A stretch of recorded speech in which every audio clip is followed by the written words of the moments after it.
Hello and welcome. I'm your host, William Liu. I'm joined by co-host Alex Wong. You're listening to the Hello and Welcome podcast presented by Betway.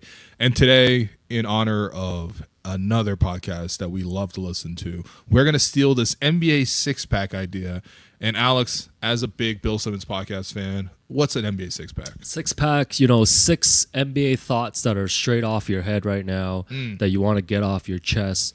So I want to hear your six-pack today, and I'll let you know if I agree with you on these. Okay, let's start with the first one. Let's crack open the first one right here. Biggest storyline in basketball. NBA was saved this season by the Luka Doncic trade. I feel like the NBA this season had a big issue, which was people weren't really that invested in the best teams. With all due respect to Cleveland's having a really great year. Boston is repeating champions. They look like they can take on anybody, especially when they take the game seriously. OKC's up and coming, and they're continuing to rise, and it's really fun. And maybe there's a bit of a Shea MVP debate with with Jokic. Jokic has better numbers, but Shea has more wins, et cetera, et cetera. The thing is, people weren't buying into that, man. All the talk about the NBA for the first probably 4 months of the season was just the NBA ratings are down. The NBA All-Star Weekend sucked. The NBA in general, how do they sign this big TV deal? People aren't watching it as much. They need to find their face of the league. And without actually having to change any players in the league, they just changed teams. Luka going to the Lakers has made them the number one story in basketball. I would say one of the most number one stories just in sports right now anyway is watching how Luka and LeBron are sort of pairing with each other. I know for me personally, I've watched every single Lakers game since the trade has been made, and especially with both guys playing. And it's become a really, really fun thing, especially for Raptor fans. I know for a lot of us, we're watching the early 7 o'clock game, 7:30 game if they're in Toronto. Once that game's over, you tap into the React Pod, and then boom, you switch it over. You're perfectly right there for the second half, and it's Luka and LeBron. And they keep winning too, man. And the thing too is just the Lakers, it's not even just a hype thing, because I usually feel like with the Lakers is always hype. The thing that's impressive is once they traded and they made this deal with AD going to the Lakers, you had Luka coming back, and you're like, well, number one, is Luka and LeBron going to fit together? Right now, they've pretty much figured it out within weeks. Luka's the main guy, and LeBron's going to play off the ball. They've done a really good job with that. I actually really like off-ball LeBron. All those moments of Luka throwing those touchdown passes, it reminds me of when Dwayne Wade used to throw the touchdown passes to LeBron, when Kevin Love used to have that crazy outlet pass. Off-ball LeBron's actually quite good. And, of course, LeBron could take over at any given moment, too.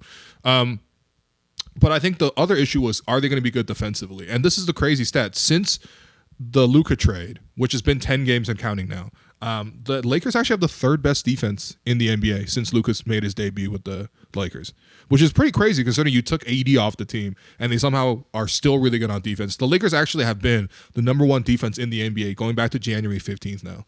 And so I actually think that they've actually done a really good job playing small ball, playing zone, a little bit like the Nick Nurse defenses. I feel like JJ Redick's sprinkling in a lot of double teams, a lot of wacky defenses, and it's somehow working.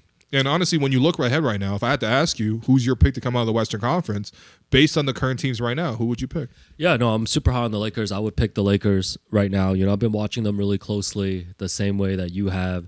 And, I'm not as surprised by how quickly Luka and LeBron have figured it out. I think guys, with that talent level, you're not surprised. I think once Luka got healthy coming off his injury, especially starting with that Denver game on the road, he's just been on a roll. And, the defense is the one that's been really surprising to me. I still don't know how they're doing it. Yeah. There's a lot of Vando, honestly. Yeah. They've got a lot of great role players right now. You like Vincent Van Doe? Yeah, Vincent Van Doe of Gabe Vincent, Jarrett Vanderbilt, and of course Dorian Finney-Smith. Yeah, great role players. But Lakers are the number 2 seed right now. Things are super tight. But yeah, I know OKC is having an incredible season. Mm-hmm. But you're telling me I'm getting LeBron, Luka, and a potential top-tier defense in the playoffs. Listen, that might change when they go up against OKC and other opponents. But right now, you have to put the Lakers in the championship contender tier. And I do agree with you that the Luka trade saved the NBA season, but it also says a lot about just the NBA regular season in general. Yeah. That we've talked about the issues for not just this season, that it takes this seismic of a trade, a once-in-a-lifetime type of trade for interest to really perk up in the regular season. Well, this is the issue with the regular season. You need a tentpole event. Like it has to be structured around this one thing, the narrative of the season, right? Some of the best regular seasons that in recent memories, if I asked you, you'd probably say like Warriors 73 win season. Sure, yeah. That was like a real fun season long chase of like or LeBron with the Heatles. With the Heatles. That was crazy, right? Those are like the seasons that really, really get you to tap in. And like for the last couple of years, there just hasn't necessarily been that. Yeah. There's been great teams, no doubt. Like the Celtics have been great. The Nuggets have been great. You know, the Heat sneaking in every year through the play-in and then making it to the finals has been pretty funny too. But like, you know, you just never had this sort of like everybody's got to tune in. Like you don't even have to explain it to somebody. They automatically know that it's a good matchup. So I actually think that trade, I mean, it killed the Mavericks. I mean, I feel so bad for Mavs fans. Like it's actually like between that, Kyrie's injury, AD's gonna shut it down. Yeah, you guys gotta find a new sport, man. Holy, like honestly, like if the conspiracy theories are true that they actually want the Mavericks fans to tap out so they can move the franchise. Yeah, this is actually like within just a month they've turned it from a championship contender. Right, like I love that Dallas Mavericks team the way it was before. They had just made it to the finals. Yeah, they didn't work that competitive in the finals, but they were a pretty good team. And to tear it down to this degree has been incredible. But it ultimately did save the rest of the NBA, though, at least for this season. So that's my first one. The second one, if I'm going to keep cracking open these NBA six-packers, okay, this one is, I think, really top of mind for the Raptor fans especially. Number two is just, is there actually a right way to tank, quote-unquote right way to tank? Because I think that, like, I've already seen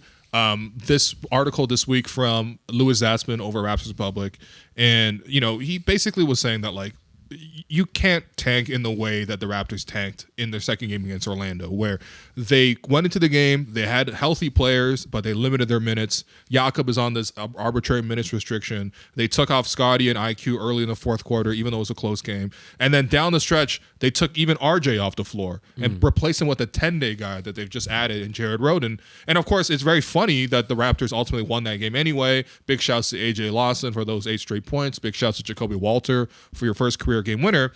But it does become kind of awkward when you are actually tanking inside the game. I think that like people are used to more the traditional tank methods, which the Raptors have done in the past, which is you hold out some of your players despite them being healthy, right? We saw that in Tampa. We didn't see Kyle Lowry after the trade deadline. We didn't see Fred Van Vliet and Pascal Siakam that much post-trade deadline. You know, Norm obviously got flipped in that year as well. So we've seen that version of tanking. But in-game, especially within crunch time tanking, when you take RJ off the floor with 2 minutes left, you know, it does lead to, I guess it's a new way to tank, but also at the same time, it opens new questions. Like, is there a right way to tank? Because imagine you were a paying customer to go into that game. Would you not be like, yo, what the hell is happening? Or if you're Darko, and this is a point that Lewis made, it's like, if you lose that game, how do you go in the locker room and then explain that to your players?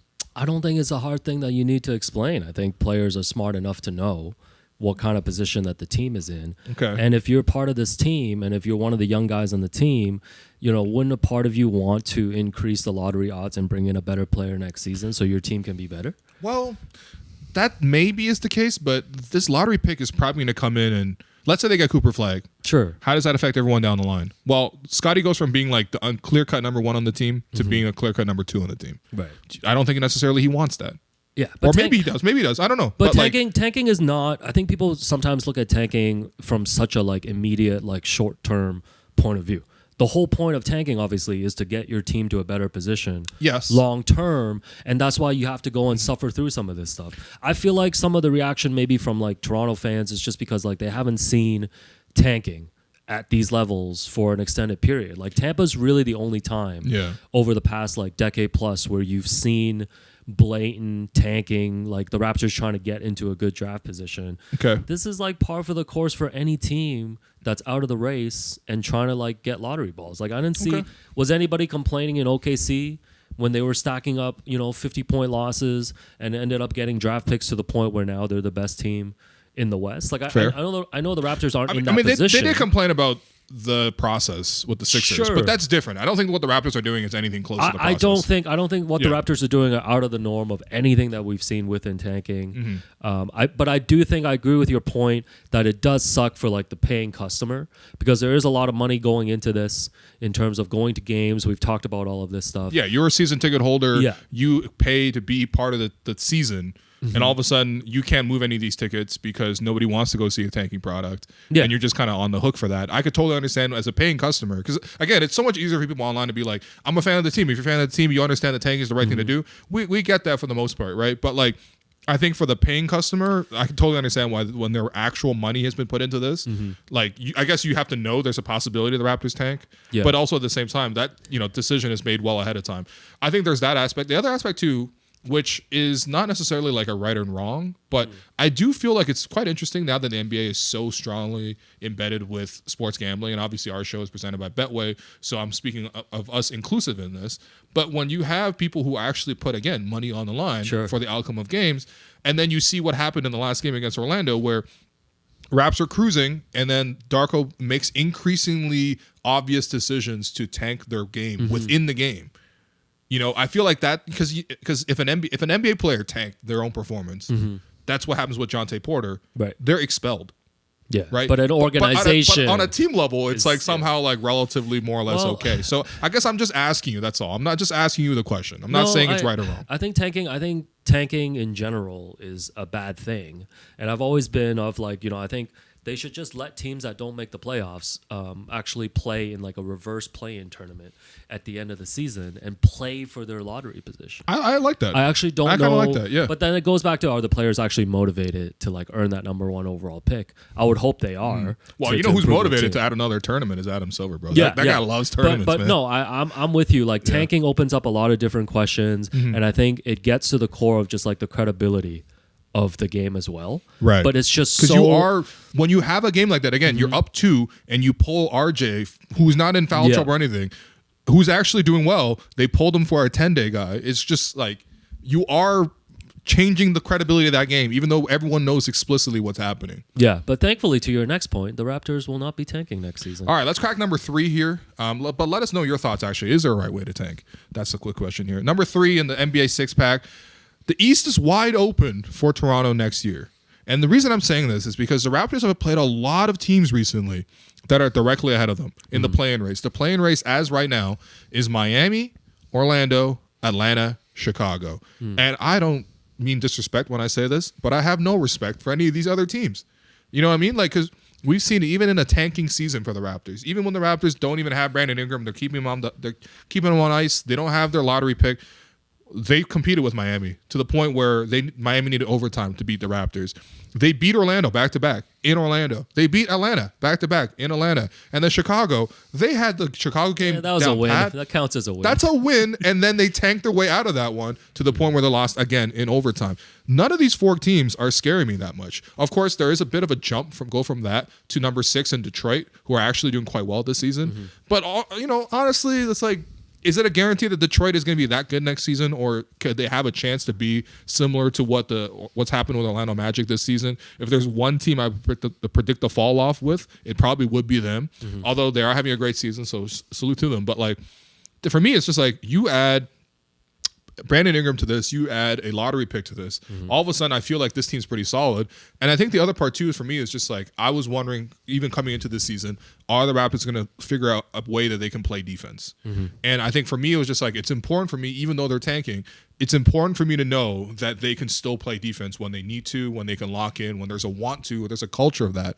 And I'll have to say, I've been pleasantly surprised since January 15th. The Toronto Raptors are actually 6th in the NBA in defense, in terms of defensive rating. And of course, some of that was a credit to guys like Bruce Brown, guys like Davion Mitchell, who are no longer with the team. But we've seen them have pretty strong defensive performances. Like Orlando really struggled to score against the Raps. You know what I mean? So I think that just in general, I think that there's a really good chance for Toronto to make some like actual push. I mean, obviously this year we're tanking, but next year I feel like we could probably make a big bounce. Yeah, I think with the Brandon Ingram move, like the team is signaling that there's they're going to compete next season, and I would maybe want to just aim even higher and look beyond that play-in group and see if you can get into the top 6, right? Because if you look at the East, you look at teams like you mentioned, like Detroit, even like Indiana. Detroit won 15 games last year. Yeah, Detroit, Indiana, Milwaukee. I'm not saying that the Raptors can become that caliber of team next season, but I think it's to your point, like there is room for a team like the Raptors to make a big move up the standings next season. And maybe it's one step at a time, right? You want to just get into that play-in mix and you want to see how the team develops. But I think the minimal expectation going into next year is for this team to compete for a top 10 spot with room to grow a little bit. Okay, so that's number 3. I'm going to crack open number 4 here. And this is in response to recent trade rumors. But number 4 is Raptors shouldn't trade RJ Barrett this summer. And I would say that this summer is a pretty key portion of this statement. But I do very firmly believe that the Raptors should not trade RJ this summer. The report, if you haven't seen it already, it came from Michael Scotto of Hoops Hype, who said, quote, Barrett was discussed in trade talks for Ingram with New Orleans, but the Pelicans preferred the expiring contracts of Bruce Brown and stretch 5 center Kelly Olynyk, who's owed $13.45 million next season.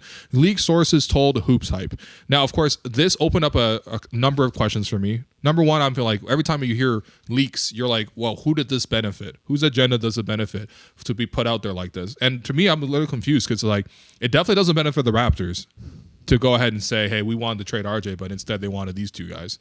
I don't think it benefits the Pelicans either necessarily, because why would they just tell you what the alternative trade option is? But regardless, the news is out there, and credit to Michael Scotto for getting this nugget. I think for me, the immediate jump for a lot of people was like, wait, why would the Raptors trade RJ? Or versus like, yes, this is what I want them to do. I want them to trade RJ. So I've seen both reactions. But I think for me, in terms of where I sit, it's just like, I don't actually see why the Raptors need to trade RJ Barrett this summer. I don't necessarily see a situation where it's like RJ's value is at his highest right now. I think for me, that's probably my favorite time for a team to trade somebody is when their value is highest. And I don't necessarily see RJ's value as being highest right now because he continues to improve his game. RJ's having a career year. He's done the things that you want to see him do. You know, when you saw the after the Raptors beat Orlando the second time and Darko handed in that chain. By the way, Darko jumping in the room being like, let's go. I'm like, bro, you just trying to tank the game. You can't jump in and say, let's go. But regardless, Darko jumps in. He hands out the Raptor chain. He gives it to RJ, and he mentions RJ had 10 deflections that game. And he actually did a really good job trying to apply himself more defensively. And it's like, ever since RJ's been here, they've told him to get more efficient, which he's done. They've told him to, play different roles, whether that's like you're the lead guard or you're playing off of Scotty, or sometimes now you're playing with as a 6-man type of deal when you're playing a lot with the second unit. He just continues to do the job that the team tells him to do, and it's made him better as a player as a result. So number one, I don't think RJ's done developing, so I don't see that value-wise he's peaking this summer. I also don't see a situation where the Raptors can't afford RJ Barrett right now, because RJ still has 2 more years left on his contract at 27 and then 29 million, which obviously is a big number, but again, if he's going to play the way he's played this season, that's actually a fair number for what he's been doing. And I think that people are overlooking the fact that, okay, so this year, Raptors luxury tax is like 170, 177-ish, I think, in that range. But the new TV deal kicks in 2025, 2026.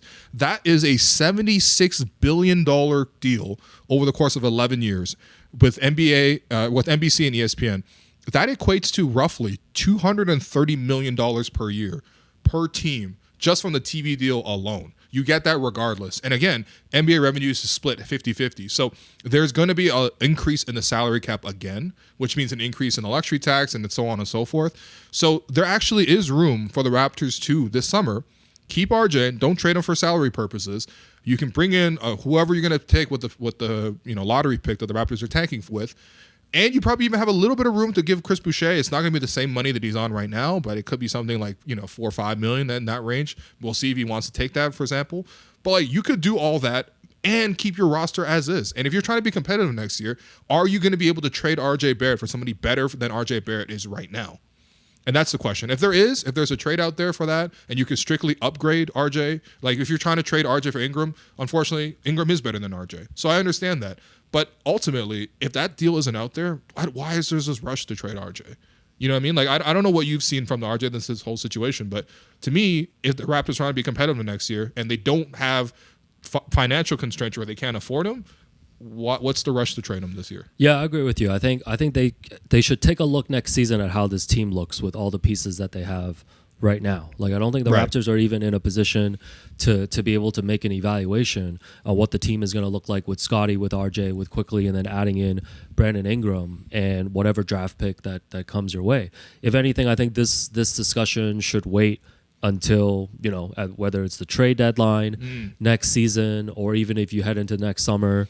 And Right. also, like you mentioned, like, I think RJ has done nothing but just great things since he's been here, based on the expectations Yeah. that's been put on him. And I know it's naive to use the word fair in professional sports, but again, the person can only do what you've asked them to do. You Yeah. ask him to play defense, he's playing defense for you. You ask him to play make for you, he's playing making for you. Yeah. Ask me more efficient, he's done that. Yeah. So then why is it like a rush to push him out? At some point, like, the player is actually playing up to the value of his contract. Right. And to the point where he might play up to the value of getting an extension with the team, like you mentioned. That's the only part for Yeah. me. I'm like, because But like you mentioned, I've though. even heard RJ mention the extension. Yeah, for but if example. the money it's top of mind for him. if the money is going up, I think all of this just goes to how the team is going to perform next season. Yeah. Like, if they come in and they're a below 500 team and you don't really see the fit, then I think Trade the them. conversation completely Go ahead. changes. Yeah. But if they're able to find that chemistry, then I don't think they should be in a rush to trade them this summer before even finding out. So Yeah. I agree with you. That's, for me, it's just like that seems to be where I would be right now with RJ. And then number 5, as we round out the last 2 of the 6-pack, we getting drunk over here. The NBA, number 5, the NBA is more set up for teams than it is stars. And I keep thinking about this because there's always this sort of like, in basketball, there's so much nostalgia that goes into it. We're always looking back at like the 80s, the 90s, even the early 2000s. Some people are starting to get nostalgic for. Yeah, because they were better. Yeah. Right, which, there you go. Case in point, right? I think actually one thing that's gone into this, and I've realized that, this probably isn't discussed as much, but I was watching Thinking Basketball, the podcast, the wildly popular podcast by Ben Taylor. Not the referee Ben Taylor, but Hopefully not. the other Ben Taylor, okay, the podcaster one.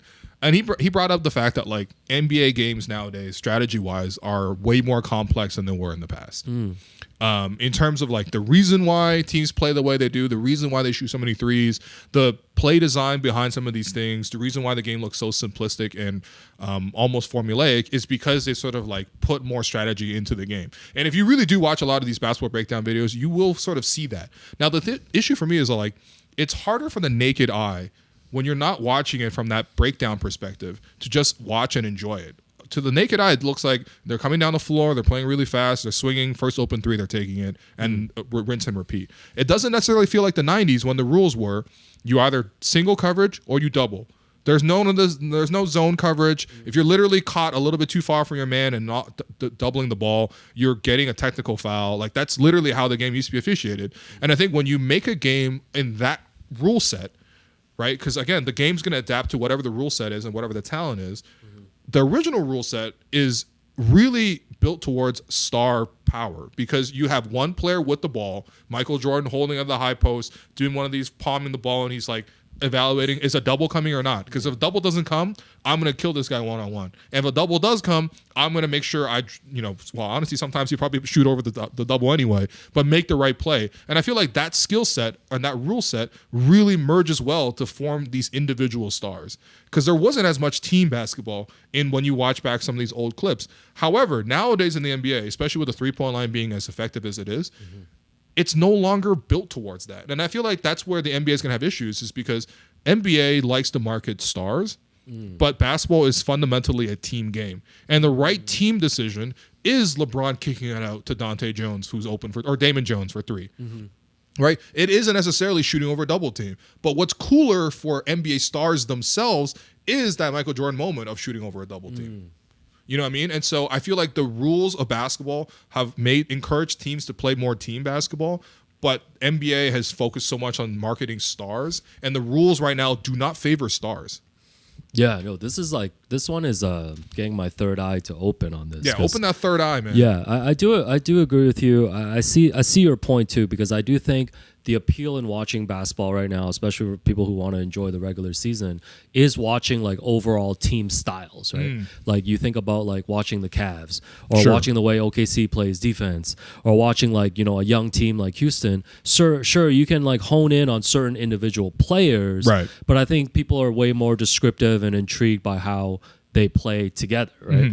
And to your point about just maybe the star system not working as great, you know, back in the day, if you told me a team had Kevin Durant and Devin Booker, I would easily pencil them in as like a top 4 seed in the West. And I think that speaks to the fact that, hey, you just can't accumulate stars now in this type of game and actually be successful.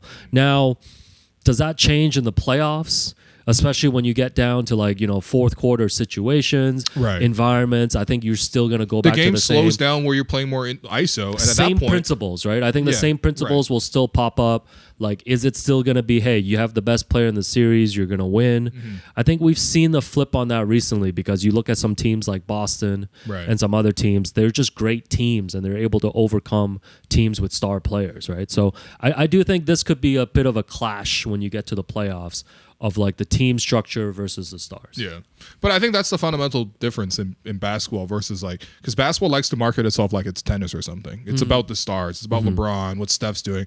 They don't control everything. I mean, LeBron has the most control relative to any franchise that he's ever had. Yeah. And he still doesn't control everything. You know what I mean? Sometimes the game comes down to whether or not Jared Vanderbilt can hit a corner 3 or if like Gabe Vincent can get a big rebound. You know what I mean? Like that's not entirely up to them. In the way of the tennis, everything comes down to whether or not Roger Federer can return the ball. You know what I mean? So last one, and along this same line, the last one of the NBA six-pack is the NBA actually should market teams as much as they market stars. And I actually don't like this idea of like the NBA always talking about like the face of the league. How about talking, instead about the face of the league, which is sort of like who's the main star that's going to get people to watch, how about what the health of the league is? I don't know who the face of the league is for the NHL. I don't know who the face of the league is for the NFL. I don't know who the face of the league is for the MLB. When you talk about, you know, the most popular league in the world, the English Premier League, nobody knows who the face of the English Premier League is. You know what I mean? Because it doesn't matter. It's about the teams that participate in that. I think on a fundamental level, teams are supposed to represent the place that they're in. Right? The Toronto Raptors, why did We the North hit so hard? Because that gave the thing an identity. We are the one team outside of the United States. We are the North. It comes with all the different things, but we're going to represent this area. And if we're going to try to embody the values and the people and the spirit of that place. It's similar, I think, about like Memphis, for example, the Grindhouse, right? Like they kind of reflected the working class nature of people who live in Memphis. And that's why people love that team, right? That's what sports is about. It's not actually about the stars as much. Now, basketball, again, likes to push the stars, and we all like to watch the stars. There's no doubt, right? There's an individual talent to this game that you cannot ignore. But also at the same time, the team is the most important thing. The team is the one that wins. You share the court together. You share the victories and the losses together. And not only the 5 guys on the court or the 12 guys on the roster, the whole city attaches itself to it. Because when Toronto lost in the past in the playoffs, it felt like not just that Kyle Lowry lost or that DeMar DeRozan lost. It felt like all of us lost. That's why it's called LeBronto, right? And so I'm watching, for example, recently, because again, I'm a big soccer fan, Jurgen Klopp, who was like a very beloved manager, the coach, and the coaches are super important over there. They're like almost their stars, basically. But Jurgen Klopp left Liverpool, and it was like a big, big shock because everybody in Liverpool loved this guy. And so Amazon actually created this whole documentary series about his final season. And what I took away from it was not just learning about who that man was and what he was important with and what kind of things he did towards the end and his story, but the story of why Liverpool as a soccer club is so important to Liverpool as a city. And it's inextricably linked to each other. And even though Jurgen Klopp has moved on, Liverpool is still just as big. Even though whatever stars come in and out of that city, that whole franchise, that franchise is still going to be big. And that's how it should be. You know what I mean? Like, I feel bad in the NBA where it's like, okay, Luka's now left the Mavericks. Now no one gives a shit about the Mavericks. You know what I mean? Like, I even see Dallas fans saying, I'm not going to ever watch Mavericks games again. That's your team, man. That's what sports is about. You got to win and share the losses. No, the Luka one got to be an exception for this. Okay, fair enough. I actually totally understand if you. But imagine the Raptor fans were like, "Yo, I'm no longer a Raptor fan because Vince Carter's gone." Yeah, I mean, like, no, you're in the city. This is your team, and the NBA should market teams and the culture around teams, the way fans support the teams, the way teams represent their communities. invest more in that storytelling, because that's probably the most rewarding part. Yes, I feel great when the Raptors won the championship, and I feel grateful for Kawhi, but I loved Kyle more. Why did I love Kyle more? Because I spent more time with Kyle. I saw Kyle embody Toronto more, and that's why I'm like, it should be more about the team, because it is a team game at the end of the day. Yeah, I think it's a tough thing because like there's just too much star movement in the NBA. So for people to like invest themselves in teams, like you're watching teams change in real time, like really quick.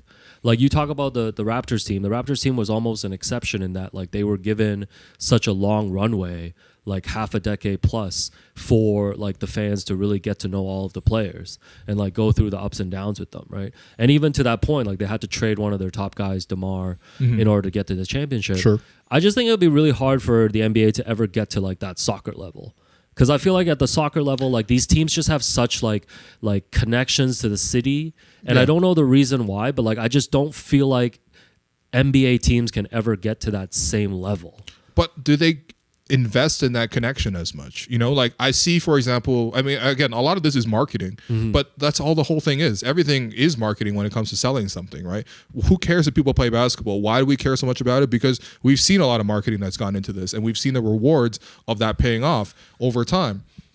But like what the Liverpool players do, number one, they have a lot of players from Liverpool. It's the city itself. Right, Liverpool as a city fundamentally feels a little bit more distant from the rest of England itself. Not just because it's more northern, but also culturally it's a little bit more diverse as compared to just something purely English like London, for example. So there's already that regional sort of bias sort of like built into that. I think the same thing with Toronto, right? Toronto has the ultimate regional advantage in the sense that we're the only team outside the States. We're different. They're not like us. Fine. We're not like them. Right? All right, Kendrick. No, and it's like you should like tap into that, but it's also like it hits harder when like a guy like Trent Alexander-Arnold, who grew up in Liverpool, plays in the academy, goes on to graduate and play for the club. Steven Gerrard, the most beloved Liverpool player ever, is a Scouser from Liverpool. And so that part hits, but it's also these guys do more in the community. I think I've seen Liverpool documentaries where they're like, well, not even documentaries, just YouTube videos where they're going to hospitals, where they're going to visit fans. They're surprising kids at the academy. They do this all the time, this feedback with the actual community. Yeah. Even after games, what they'll do is Jurgen Klopp instituted this whole idea where he would bring the players over and at the end of the game, clap for the fans. Yeah. And just try to build that connection. Jurgen also had this thing where he would do the 3 fist pumps and he would really get the crowd to cheer and connect with the city. That gravitational force, I feel like that doesn't get invested in basketball. The closest thing I have to that with the Raptors is when Masai went to the podium at Jurassic Park and he said, "Fuck Brooklyn." Yeah, I mean, but that's once in a while. You see athletes and stuff do stuff in the community. I don't think the comparison is fair just because like I think even if you just look within Toronto, like you look at the Leafs and you look at the Blue Jays, I think they're closer tied to like the fabric of the city the way that you describe it with like soccer teams than the Raptors even. And some of that is just because the Raptors have only been around for like 30 years. Okay, like, so we got to catch up. I get it. Liverpool's been around for like 100. Yeah, like I think part of that too. And listen, a lot of this is like just like teams needing to have success too, right? Like the Raptors have that, and now they need to kind of get back to that because like you think about like teams like you trying to get a fan base going in like New Orleans or like Charlotte or like teams just haven't had success. Like it's going to be really hard for them to ever be tied to like the fabric of like the community or the city. But I think for the Raptors in general, it's just like sometimes we forget like this is still a pretty like novice, like relatively new franchise to the city compared to like the rest of the professional sports teams that are here. And I think you notice the difference in terms of how closely tied they are to the city and stuff. Well, I mean, that's the thing too. There is something about that heritage, right? Like when we were in LA and I was at the Laker game, like say what you want about Laker fans, and they're definitely the most blessed fans in the entire association because we just seen Luka walk into their team. But those fans love that team, man. And there's tradition. And when you walk in there, it's not just LeBron jerseys. It's not just like Luka jerseys. You go in there and you see like Michael Cooper jerseys, man. You know what I mean? Like I saw the Lakers retired Cooper's jersey, and I was like, I've heard about Michael Cooper, like, but I didn't watch him, right? Because I wasn't around in the 80s. I looked him up. He averaged 8 points a game.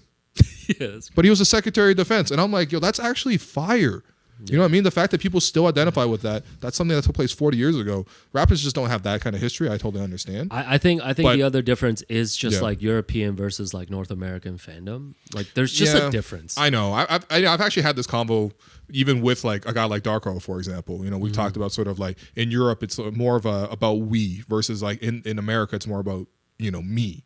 The we versus me kind of situation. But I mean, like, this ain't no Nintendo game. I'm not trying to hear about no me versus we. I just think that we could do a better job marketing and marketing teams as much as they market stars. Because, like, ultimately, a star not going to pay you back the way a team can. It's just the team is who you are, man. The star is not who you are. The star is who you want to become. So that's the NBA Six Pack. I hope you enjoyed it.